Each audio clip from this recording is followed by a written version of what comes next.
I have been playing this build for about a week, and I think it's too powerful and will change the meta for Nightreign. Don't believe me?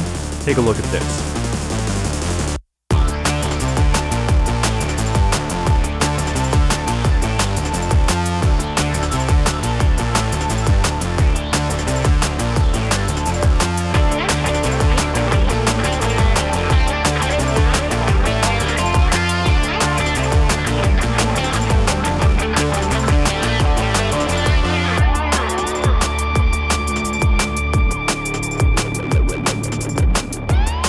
Pretty amazing, right?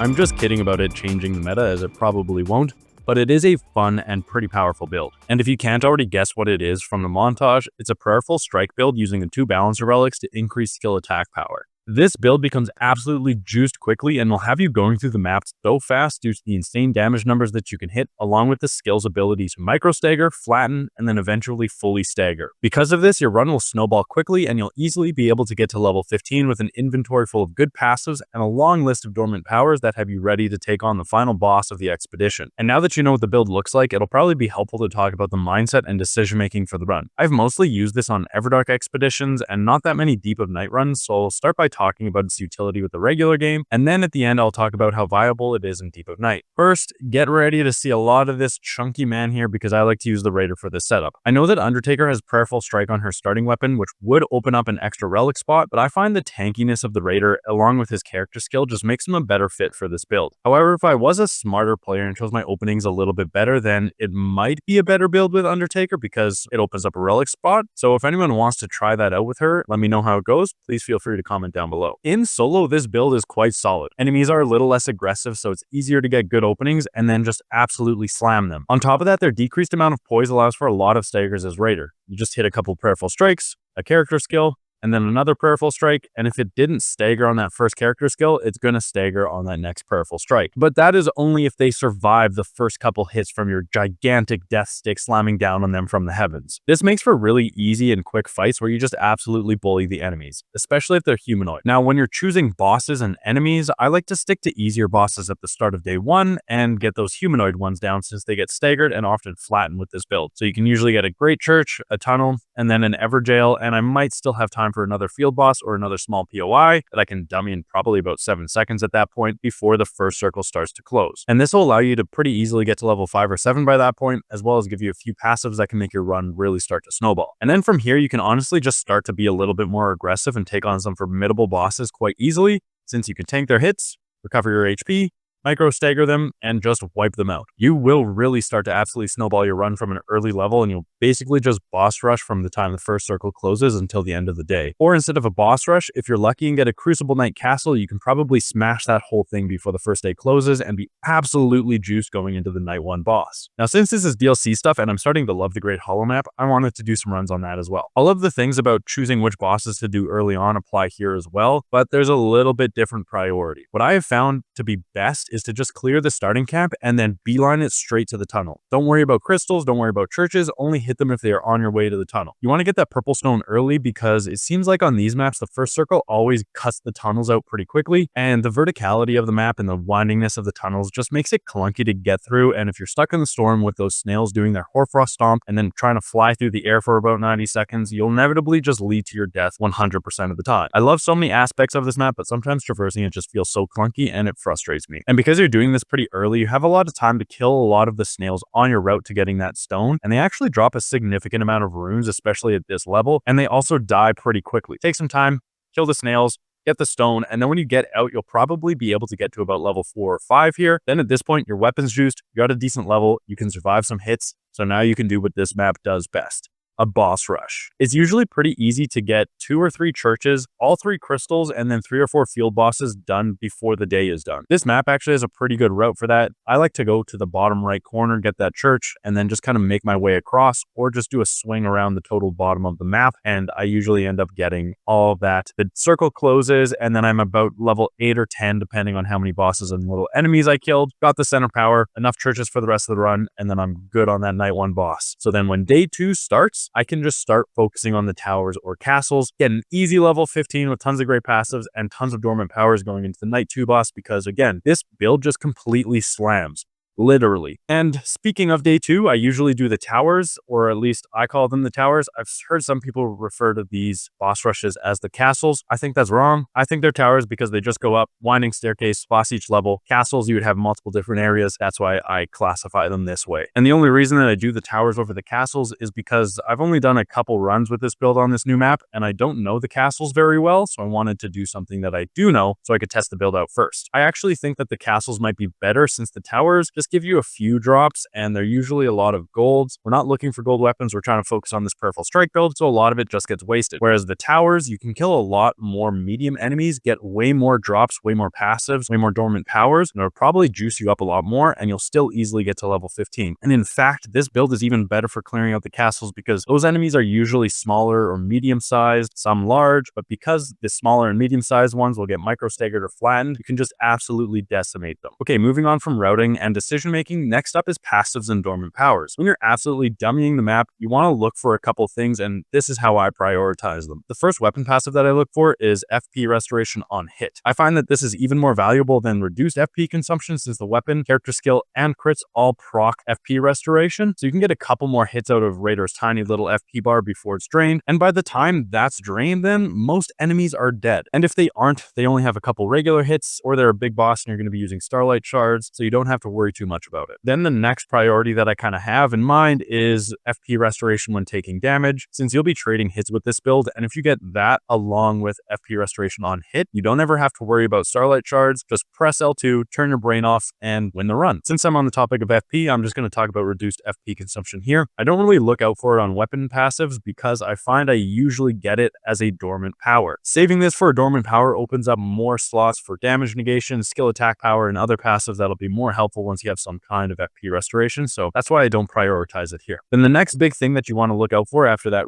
FP restoration is just some damage negation. Damage negation at full HP is great because you'll be taking hits while you're using the skill, and then the skill heals for a massive amount of HP, so you can get right back up to that damage negation. I'm still undecided if it's better than or worse than taking damage boost damage negation, because sometimes you don't quite heal up to full, and then that damage negation after taking damage, I find that that stays longer, so it gets a little bit more utility even if you're not healing up to full. So I try to stack 2 of either one of them. It doesn't really matter, but if I can get 2 damage negation at full HP passives and then 1 taking damage boost damage negation, that's usually what I'll go with. But if you're getting a lot of skill attack powers on weapon passives, or you just want to absolutely juice your attack power and you got some dormant powers that are damage negation, then I would only take 1 of each, and that should be good. And speaking of, the next one that I want to talk about is skill attack power. So if you get lucky, you can have 3 of these, some FP restoration, and then a couple damage negations, and you'll be set up to just tank hits and melt bosses, not even have to worry about your FP bar, not even have to worry about your flasks either. And then once you have that inventory, once you're set up with your passives there for the dormant powers, you can kind of take whatever you want. I tend to favor getting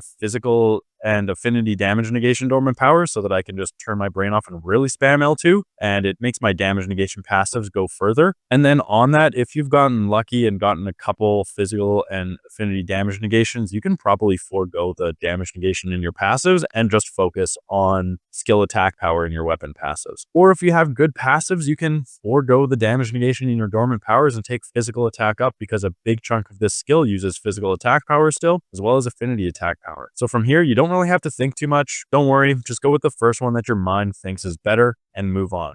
You don't want to spend too much time looking at passives and making a decision, because you'll probably be able to kill another boss in the time it took you to make that decision and get another passive. And your decision between tanking or more damage really just comes down to how you like to play. If you like to be a tank, fights go on maybe a little bit longer, but you definitely survive. Or you like to be a glass cannon, try to just take the enemy out, be a little bit smarter with your openings, and possibly go down. Either one's viable, it just depends on your playstyle. Now, you've made it through the run, and it's time for the expedition boss. Here's where the build can struggle a little bit depending on what boss you're fighting. The expedition bosses run and jump around a bit more, so it's a little awkward to hit them as often. Like Gladius, Fulgur, and even Heelstar, I find I'm missing a lot, but that could just be a skill issue. But anyways, even those bosses that do jump around a lot more, when you can connect, the skill really hits. And this also goes for some daytime bosses that I didn't talk about, like the Black Knife or the Red Wolf of Radagon. They can be annoying, but again, when you hit, you absolutely chunk them. It's almost like watching the Viper get caught by the mountain.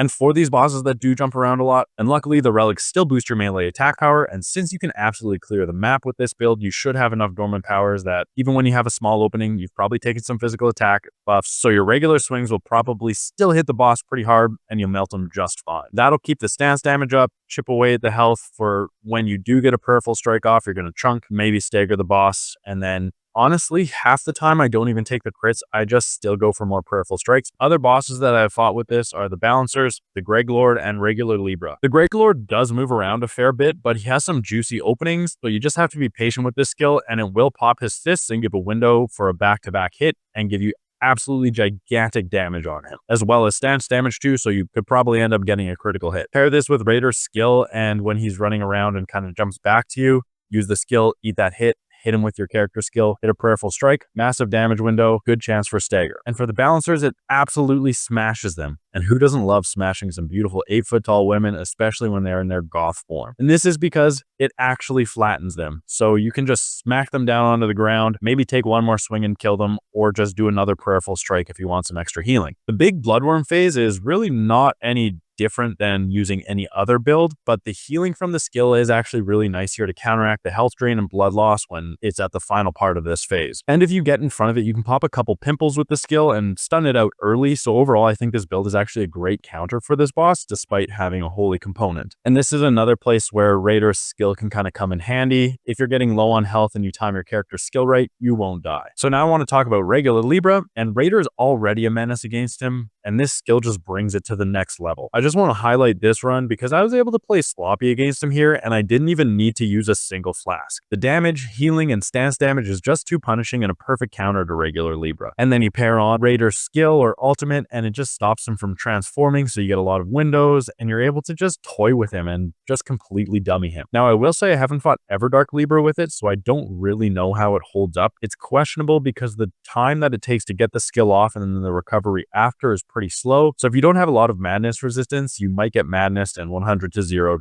just from trying to use the skill and the recovery windows around it. I do think it could be good if you have a lot of madness resistance though. At least in solo, maybe in trios, because the skill will flatten the summons and you'll probably be breaking Libra's stance a fair amount and delay more summons and curses that way. I am also just kind of thinking on the go here. Maybe if you get Vike's War Spear, madness him, which would delay some things, and then peripheral strike him, you might be able to get him in a bit of a loop. You may even be able to really delay the phase change and then make the fight a lot easier. So I don't really know, but right now this is all just a theory. A game theory. Okay, enough about solo. Most people play multiplayer. Now, like I had already said, this build is good in solo, but where it really shines is multiplayer. My friends and I have mostly been doing 2 raiders and then a scholar, duchess, or recluse, but the other raider and I were able to convince our other friend to do a triple raider peripheral strike build, and it was a thing of beauty. Everything that I've already said about weapon passives and dormant powers still applies, but now you can go back to back with your buddy and microstay your bosses into oblivion, so it's even better. This means that you can be a little bit more aggressive with which enemies you choose to do at the beginning, and instead of doing 1 or 2 small POIs at the beginning, you can just do 1, get a stone, and then start crushing formidable enemies right from the start and be absolutely juiced by the end. Enemies like the Tree Sentinels and Loretta get micro-staggered out of their attacks with the weapon and character skills, so you can easily do a few peripheral strikes back to back, character skill to replenish your stamina, and then repeat ad nauseum until the boss is erased. Oh, and if you run out of mana, just keep swinging. The skill still works. You just get less damage and no healing, but you'll still micro stagger these bosses, so you don't even have to worry about finding Starlight Shards before taking these on. Now, this is the best part of this skill in trios, because not only does it absolutely delete bosses, but it also heals you and your allies that are close to you. So you're constantly all just giving each other healing. This is great in solo because it heals you back up, but when it's 3 of you, getting that constant tick of healing on